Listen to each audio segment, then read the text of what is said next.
Hello, everybody, and welcome to this podcast. My name is Andrew Lenz, and I am the host of Let's Talk But No Politics Okay, where we talk about pop culture and I talk about how it relates to me and different other lifestyle things from just a wide variety of topics.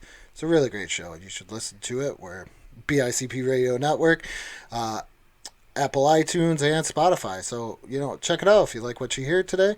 Today I compiled a list of movies and video games. I do also enjoy toys and TV shows a lot.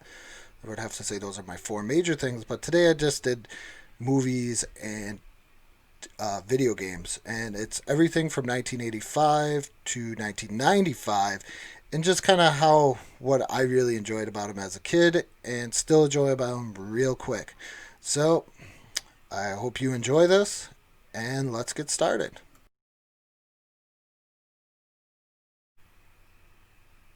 So, starting with 1985, two movies that always stand out to me. Those years that were released were Back to the Future, great movie. Time travel, everything else, just fun, exciting, always near and dear to my heart. And The Goonies, what an adventure! An adventure, and everything else goes along with it. Kids getting into trouble, Misfit Kids, not the most popular, just a great bunch of kids. It's something that every kid can relate to. Back to the Future, I mean, who didn't like time travel, crazy scientists, and great ideas? The video game, as you can see by the graphic before this, was Paperboy. Paperboy always stood out to me in any arcade. I did not have it on a home console, but in the arcade it was great because it was one of those games that was different because it wasn't a joystick, it was actual like bicycle handles. So it was always great to play. And those three things, kind of in a nutshell, are things that really meant to me that came out in 1985. Really, really great. Everything.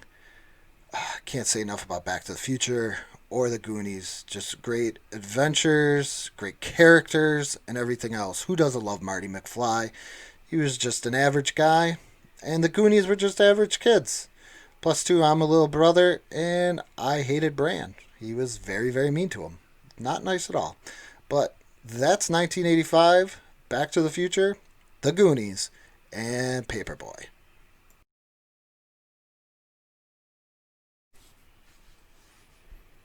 As we move on to 1986, we're looking at the two movies that kind of stood out to me when I was doing research for this. As a kid, you don't really check out dates, but two movies were Ferris Bueller's Day Off.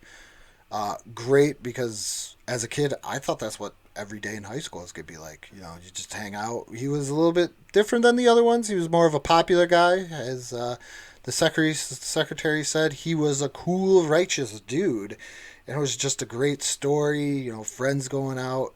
Um, Growing up, I was a little bit more of a Cameron. I have a friend named Dave. He was more of a Ferris, a little bit more daring type guy. The next movie is Transformers, the movie from 1986. It's a cartoon movie that stood out to me due to the fact that I got to see people a cartoon on the big screen, which was absolutely amazing. It was super awesome. Uh, Sad part about it, Optimus Prime died. Did not like it. Just not a good thing. I don't like to talk about it. Almost like he was a part of me. But if you're a kid from the 80s and you watch Transformers, you understand that that was gut wrenching. The video game is The Legend of Zelda. And that stood out to me because I thought it was so cool. It was open world. It was a very action adventure game. Open world, shooting out the sword and everything else, finding fairies, going through dungeons. It was just an amazing adventure. And for a kid, who doesn't want to go on an adventure? Uh, my older brothers always go towards more sports games, but I always wanted Zelda. Plus, two was a gold cartridge. Who didn't want a gold cartridge? And that is why I did not have that game as a kid, but I own it today and I still play it.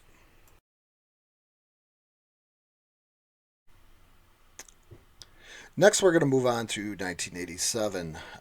Two movies that came out that year that always stay put in my mind is, excuse me while I just adjust these glasses here, is Spaceballs and RoboCop. Spaceballs parody of Star Wars, just great overall. I was born in '82, so I wasn't around too much for the Star Wars craze. I have an older brother that was, but I never got to see Star Wars in the same capacity. So this was kind of like Star Wars, but not. And it was just funny and a little bit crazy. I didn't get a lot of the jokes, some of the jokes until I got older, but it was really great, real great Mel Brooks movie. The next one is RoboCop. RoboCop stands out to me because I wanted to be a cop when I was little.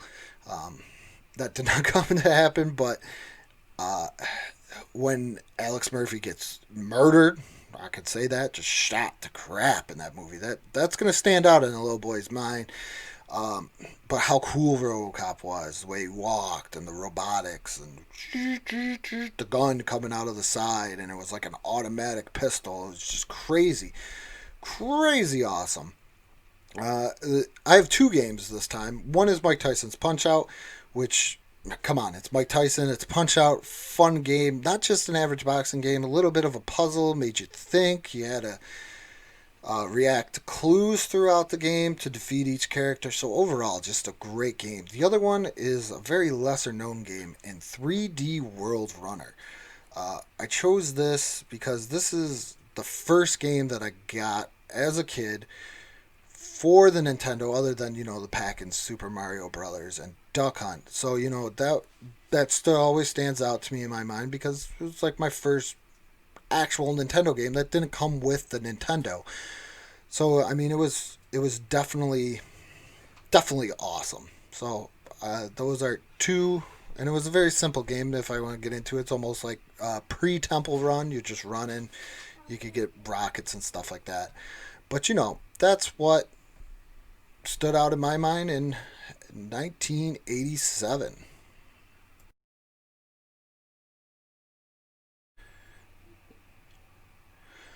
So now we're on to 1988, and the two movies that come to mind that I saw that really stood out to me from 1988 is Coming to America. Great movie. Just if you don't like Coming to America, you don't. Then I don't understand how you could not like movies or anything else. Just a great movie. Um, Funny, as a kid you get the little bit of nudity in there, and then the whole your royal penis is washer. So that kind of stood out, and it was just funny, a great story, uh, almost a rom com in a way, but not really. And the other one is Die Hard. Bruce Willis. My mom watched Moonlighting. So Bruce Willis always a little bit of part of my childhood there. But then here he is in Die Hard, and he's not your average, or he's not average or normal action hero, but he's really cool, really great lines, everything else, running around with no shoes on and everything else. He's just awesome. Love Die Hard, and it is a Christmas movie. It is a Christmas movie. My video game for that year is Double Dragon 2. Double Dragon 2 was kind of like my second game that I got. I remember buying it, playing it a lot with my brother. Never got very far. I own it. I've rebought it as an adult because that's how much it meant to me. And it's one of those things that I enjoy a lot, and I still enjoy. I remember my brother had to do the jump for me half of the time on the second level because I couldn't get that jump where you press A and B together. And now I do it for my kids. So, I mean, that's one of those things that stand out in my mind from that time period in 1988. I really enjoyed that stuff. And let's go on to the next year.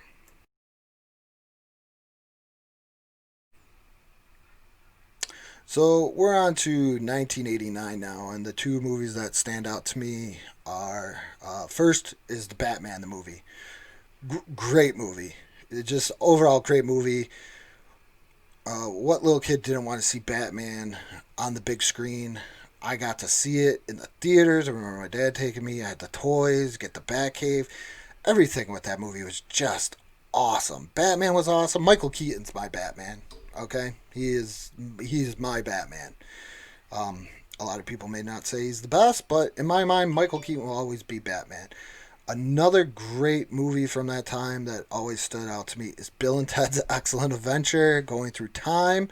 I wonder if that's what started me. I do like history, so I'm wondering if that's something that started with me with history, where I just started enjoying it. Um, it was always just great. Bill and Ted were just two cool guys going around, just trying to save their butt, trying to keep Ted out of military school and everything else. Just an awesome, great movie. I love that movie. I can't say it enough. I tried to get my daughter to watch it. She told me it was stupid. I don't think it's stupid. I think it's great. And I did not choose a video game for 1989. I chose pretty much a whole system, and that is the Game Boy. The Game Boy changed my life as a child. It was the first video game system that I could actually say that I owned, and it wasn't shared by my brother or anything else. And I love my Game Boy. I have a Game Boy T-shirt. It's just the greatest thing in the world. Just being able to take that anywhere. I had the case. I had a case for it to take it around. I love the Game Boy. I took it to when my cousin got baptized. I remember playing Tetris there. I took it to when I graduated from high school and I was playing Pokemon Yellow. That is how much I love the Game Boy. The Game Boy is always a big part of everything, and probably is my favorite game system of all time just because of that.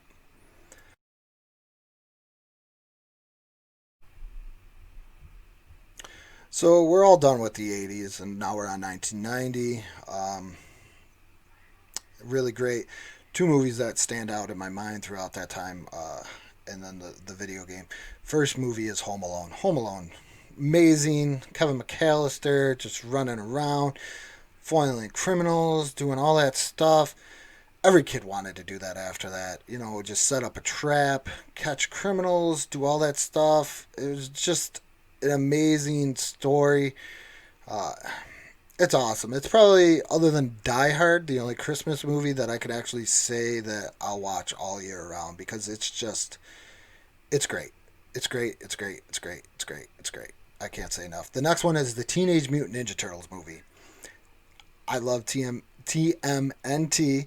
So, you know, when that came out into the movies, I was there. I was there. I saw that all. Great movie. Loved it. I can't say enough about it. Great little blending of almost the comic book and the cartoon and everything else. It was the Ninja Turtles, and they were on the big screen. What more can you say when it comes to anything else? Video game is Super Mario Brothers 3, because it was. I know Super Mario Brothers 2 is different, but that wasn't our Super Mario Brothers 2. If you ever know the story behind that, that's a great story. Because there are two Super Mario Brothers 2, but I'm not going to get too much into that. But Super Mario Brothers 3 was great with the curtain and having all the different powers and frog suits and, you know, the raccoon tail, and be able to fly, and it was like a play and everything else. Just great movies, and or great video games, sorry, that always will stand out in my mind. It's just amazing in every way. And that's another one that I own today. There's many that I own. Mike Tyson's Punch Out, like I said, and 3D World Runner that I went back to. So, I mean, these are things that I really enjoyed that came out in 1990.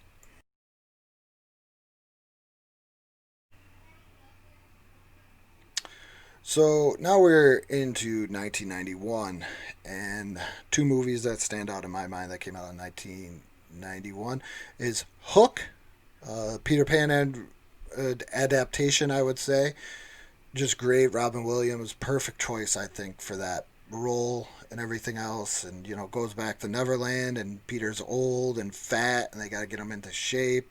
He's not the Pan anymore, but then they do. And, you know, Rufio dying just still gets to me to this day.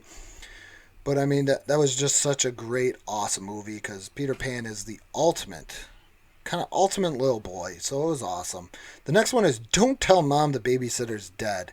I think that's not a critically acclaimed movie, but when you're a little kid back in the 90s, that was so cool. Babysitter dies, sister needs to go out, go do something cool, and gets the job and covers it all up from the mother and everything else. And, it's got a great story. You look at it, she's learning responsibility and everything else.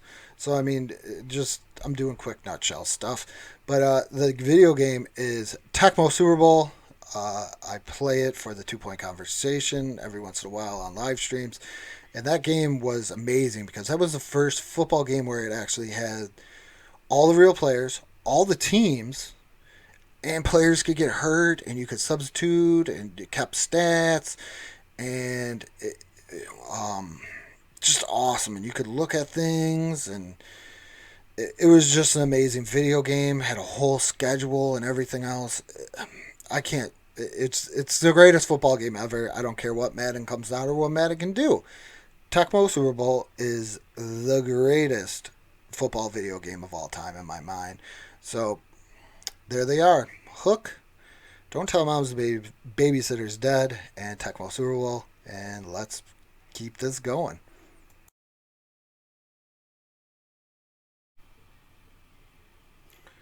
So here we are in 1992. Two movies that stand out to me at this point in time. Uh, One is Wayne's World. Wayne's World was great. Little kid watching SNL, being able to stay up and you see that Aurora, Illinois, and then almost kind of like the Ninja Turtles on the big screen. You wanted to see everybody on the big screen, but this was really amazing. So, it's just Wayne's World, great kind of story, funny, made you laugh, made you want to be like Wayne and Garth. I love Wayne and Garth to this day. Just great, great movie, great SNL skit, and just great overall. The next one is Radio Flyer. This was kind of a lost movie for me, but this was really great. It always stood out to me because of just the kids staying together. And everything else, and they're trying to get to fly away and get away from abuse and everything else. Just a very great, heartwarming movie. I love it a lot, and I really need to rewatch it. I think I need to rewatch it. It was real great. I believe Elijah Woods is in it, but a really great movie. Just really, really, really great, heartwarming. Video game is Mortal Kombat. Arcade, Super Nintendo, Sega Genesis, whatever. You had to play Mortal Kombat. The blood, everything else. I remember going to the arcade, Aladdin's Castle, and, they would have the arcade. That was the arcade machine they had right in the front. Big line to play it. I didn't get a chance to really play it until Mortal Kombat 2 came out. All the older kids were doing it, but they had the TV monitor up top so you could see the action and watch everybody fight, go back and forth. Just an awesome, great game. It stands out to me big time at that time period. So that is my two movies and my video game for 1992.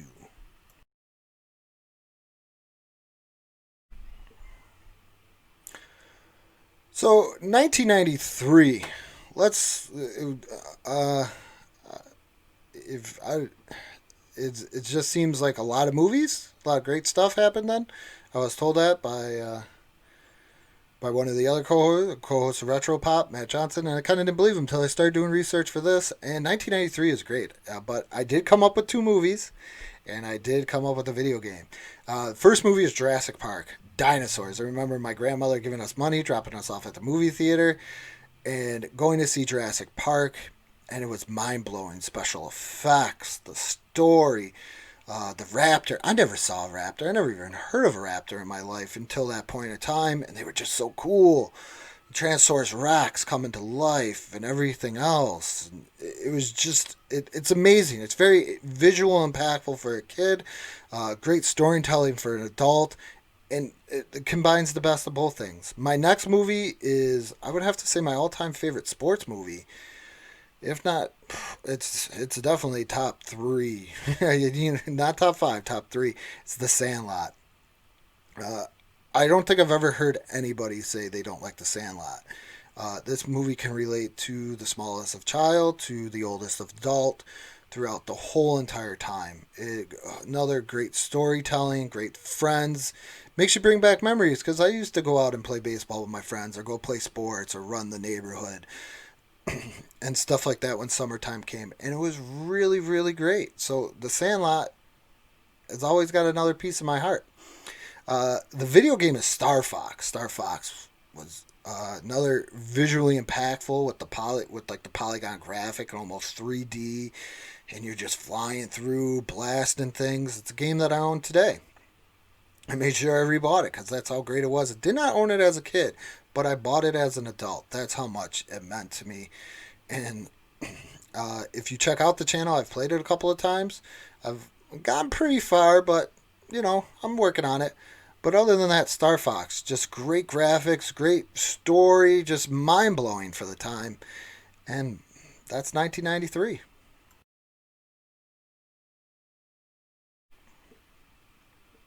So here we are. We only have 2 more years left, 1994 and 1995, but 1994. Two movies that stand out to me and my video game. First movie is my favorite movie of all time, Forrest Gump. I remember I just broke my foot and I had a cast, and my mom thought it was funny because I had a cast and Forrest Gump had braces. And, I watched the movie and it was just a great story of this guy who was just he not even average. Just he fell into things right place, right time, and just didn't care. Went with the flow, and just always was himself. Never changed. Never did anything. Just very impactful story, and impacted many, many people's lives throughout the movie. It's just a great, great movie. My wife refuses to watch it with me because when she does, I can recite pretty much every single line from the movie. So that's it with that one. My next one is Ace Ventura: Pet Detective. Two reasons: Jim Carrey, love Jim Carrey on A Living Color, and the second one, Dan Marino was in it. I'm a Dolphins fan. Who doesn't love Dan Marino if you're a Dolphins fan? And you had that together with a great story and everything else, and great jokes. I don't do humans, and just Jim Carrey being off the wall, and it was kind of his first breakout hit.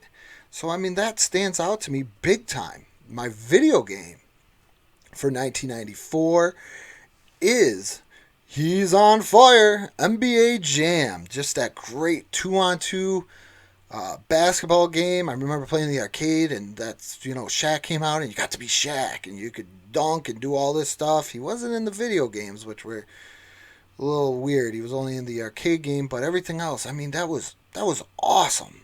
He's on fire and boom shakalakas, and trying to pick the best team to play with, Chicago Bulls. A little drop there. I mean, but that is 1994 for me.